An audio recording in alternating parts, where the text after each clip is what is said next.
નમસ્કાર, આપ સૌનું સ્વાગત છે. આજે આપણે એક એવી દુનિયામાં લટાર મારવાના છીએ જે આપણી બિલકુલ આસપાસ છે, પણ આપણે રોજિંદી દોડધામમાં એને કદાચ એટલા ધ્યાનથી જોતા જ નથી. હા, હું વાત કરી રહી છું પ્રકૃતિના એ અદ્ભુત ખજાનાની, એટલે કે જૈવ વિવિધતાની. તો ચાલો કોઈ પણ વિલંબ વિના આ રોમાંચક સફરની શરૂઆત કરીએ. આગળ વધીએ એ પહેલાં જરા સંસ્કૃત સુભાષિત પર નજર કરો. શું કમાલની વાત કહી છે! મોટા વૃક્ષો બીજાઓને છાંયો આપે છે, પણ પોતે તો કડકડતા તડકામાં જ ઊભા રહે છે. છે ને રસપ્રદ? વિજ્ઞાન અને તત્વજ્ઞાન અહીં એકસાથે મળે છે. પ્રકૃતિ ફક્ત ભણવાનો કોઈ નીરસ વિષય નથી, પણ એક એવી વ્યવસ્થા છે જે એકદમ નિસ્વાર્થ ભાવે આપણને બધું જ આપે છે. તો આપણો પહેલો વિભાગ છે પ્રકૃતિનું અદ્ભુત સૌંદર્ય. જરા કલ્પના કરો, ગઈકાલે મસ્ત મજાનો વરસાદ પડ્યો છે. આજની સવાર એકદમ તાજગીવાળી છે અને આપણે બધા જંગલમાં એક નેચર વોક પર નીકળ્યા છીએ. હવે આ નેચર વોકમાં આપણી સાથે કોણ કોણ છે? ટીમ એકદમ જોરદાર છે હો. ડૉક્ટર રઘુ છે, જેઓ એક સાચા વૈજ્ઞાનિક છે અને બધું લોજિકથી સમજે છે. સાથે છે આપણા મણિરામ ચાચા, જેઓ સ્થાનિક વડીલ છે અને પક્ષીઓના અવાજ તો એવા ઓળખે જાણે એમની સાથે રોજ વાતો કરતા હોય. પછી છે મેડમ સુલેખા, આપણા વિજ્ઞાન શિક્ષક અને તમારા જેવા જ ઉત્સાહી વિદ્યાર્થીઓ. મતલબ કે લેબોરેટરીનું આધુનિક વિજ્ઞાન અને જંગલનું પારંપરિક જ્ઞાન બંને અહીં એકસાથે ભેગા થઈ રહ્યા છે. હવે આગળનો વિભાગ જુઓ, સજીવોના અવલોકનની કળા. જુઓ, માત્ર આંખોથી જોવું એ અલગ છે અને વૈજ્ઞાનિક નજરે તેનું અવલોકન કરવું એ આખી અલગ ગેમ છે. યોગ્ય માહિતી કેવી રીતે ભેગી કરવી તે બહુ જ અગત્યનું છે. હવે જંગલમાં જઈએ એટલે કેટલાક નિયમો તો પાળવા જ પડે, બરાબર ને? ડૉક્ટર રઘુની સૂચનાઓ એકદમ ક્લિયર છે. પહેલો અને સૌથી મોટો નિયમ: કોઈ પણ સજીવને જરાય ખલેલ નથી પહોંચાડવાની, એમનો પૂરો આદર કરવાનો છે. એક પણ પાંદડું કે ફૂલ તોડ્યા વગર બસ એમને જોવાના છે. સાથે એક નોટબુક, પેન અને પાણીની બોટલ ચોક્કસ રાખો. અને હા, સૌથી અગત્યની વાત, બધું માત્ર આંખોથી નથી જોવાનું, કાન પણ ખુલ્લા રાખવાના છે, અવાજો સાંભળવાના છે. પેલા મણિરામ ચાચાની જ વાત લઈએ. જ્યારે તેઓ અલગ અલગ પક્ષીઓના કલરવની આબેહૂબ નકલ કરે છે ને, ત્યારે ખબર પડે કે ઓહો, અવાજની પણ આખી એક અલગ અને સુંદર દુનિયા છે. દરેક પક્ષીનો અવાજ એની સહી સમાન છે.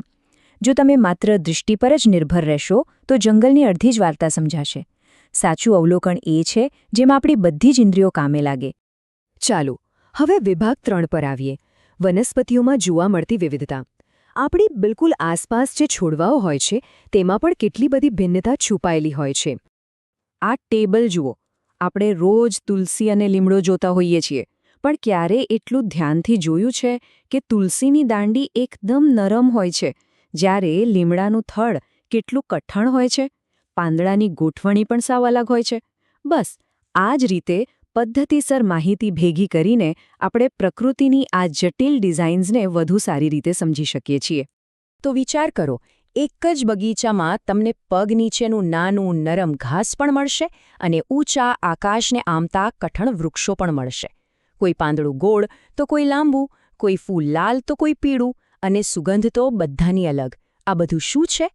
આ માત્ર વિજ્ઞાનના આંકડાઓ નથી, આ આપણી પૃથ્વી પર જીવનની અદ્ભુત રચનાત્મકતા છે.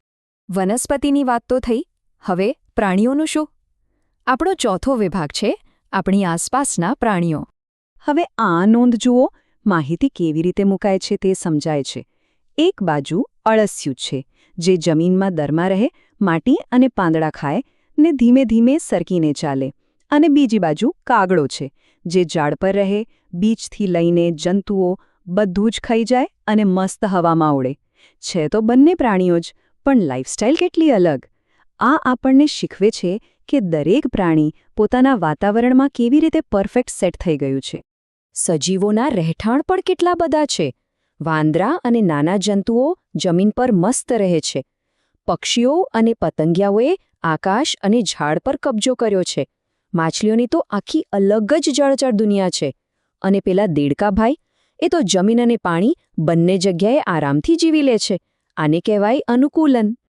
અત્યાર સુધી આપણે અલગ અલગ છોડ અને પ્રાણીઓની વાતો કરી, પણ શું તેઓ ખરેખર એકલા, કોઈથી પણ અલગ થઈને જીવે છે? ના રે ના.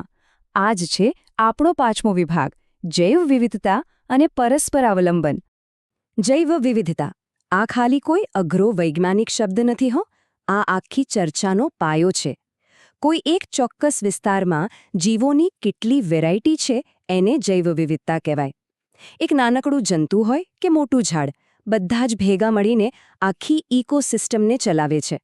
અને સાચું કહું તો આ સંતુલન જ માનવજાત સહિત આપણને બધાને બચાવીને બેઠું છે. પ્રકૃતિમાં કોઈ એકલા હાથે બધું નથી કરતું. આ આખું ચક્ર જુઓ. વૃક્ષો પક્ષીઓને રહેવા ઘર આપે છે અને ખાવા માટે મીઠા ફળ. બદલામાં શું થાય?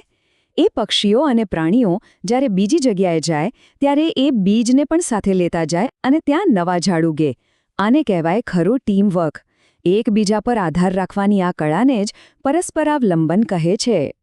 હવે આટલા બધા લાખો કરોડો સજીવો છે તો વૈજ્ઞાનિકો તેમનો અભ્યાસ કેવી રીતે કરતા હશે?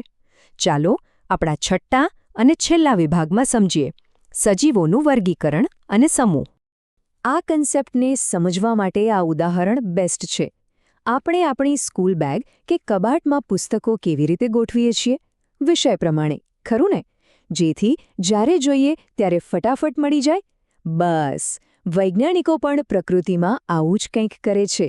સજીવોને અલગ અલગ જૂથમાં ગોઠવી દે છે, જેથી તેમને ઓળખવા અને તેમનો અભ્યાસ કરવો એકદમ આસાન થઈ જાય. પણ આ જૂથ બનાવવા કઈ રીતે? એના માટે કોઈ ચોક્કસ આધાર તો જોઈએ ને. જેમ કે શું બે સજીવો શારીરિક રીતે સરખા દેખાય છે? અથવા શું તેઓ એક જ વાતાવરણમાં રહે છે? શું એમનો ખોરાક સરખો છે કે પછી તેમના ચાલવાની કે ઉડવાની રીત એકસરખી છે? આવા અલગ અલગ આધારો પરથી આખી વિશાળ જીવસૃષ્ટિનું એકદમ સુંદર રીતે વર્ગીકરણ કરી શકાય છે. હવે જ્યારે આપણે આ સેશનની પૂર્ણાહુતિ તરફ છીએ ત્યારે મારા મનમાં એક જોરદાર પ્રશ્ન છે જે હું તમારા માટે મૂકીને જવા માંગુ છું. જરા વિચારો કે જો સજીવોને તેમના રહેઠાણના આધારે વર્ગીકૃત કરવામાં આવે અને કોઈ બીજું વ્યક્તિ તેમને ખોરાકના આધારે વર્ગીકૃત કરે તો બંને જૂથો એકદમ અલગ બની જશે, છતાં બંને સાચા જ હશે. છે ને કમાલ? આવું કેમ? આ જ તો વિજ્ઞાન અને પ્રકૃતિની અસલી સુંદરતા છે જે જોનારના દૃષ્ટિકોણ પર નિર્ભર કરે છે. મને આશા છે કે આજના આ સેશનથી આપ સૌને પ્રકૃતિને જોવાનો એક નવો જ એંગલ મળ્યો હશે. તો બસ આસપાસ જોતા રહો અને પ્રકૃતિનું અવલોકન કરતા રહો. આભાર.